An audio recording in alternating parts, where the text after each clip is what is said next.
राज्यामध्ये ऊसाचा गळीत हंगाम सुरू होऊन 1.5 महिना झाला.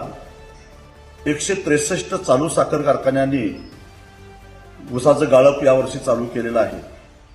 त्यापैकी 129 साखर कारखान्यांनी अर्धवट एफआरपी दिलेली आहे आणि ही थकीत एफआरपी आहे ती 2005 कोटी रुपयाची आहे.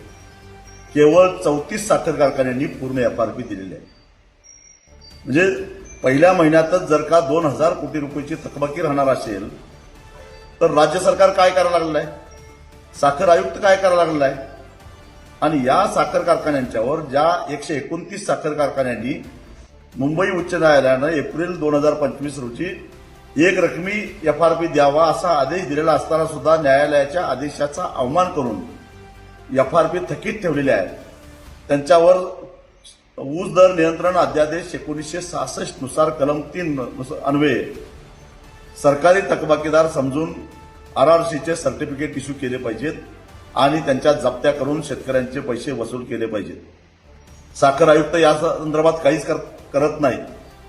या उलट गेल्या वर्षाचीच एफआरपी अजून जवळपास 200 कोटीच्या आसपास शिल्लक आहे, तीही मिळत नाही. एफआरपी थकीत कारखान्यांच्यावर कारवाई होत नाही. राज्य सरकार सुप्रीम कोर्टामध्ये जाऊन मुंबई उच्च न्यायालयाच्या आदेशाला स्थगिती मागण्याचा प्रयत्न करत आहे. आतापर्यंत 5 सुनावण्या झाल्या, परंतु सुप्रीम कोर्टानं ठाम शब्दामध्ये मुंबई उच्च न्यायालयाच्या आदेशाला स्थगिती द्यायला नकार दिलेला आहे.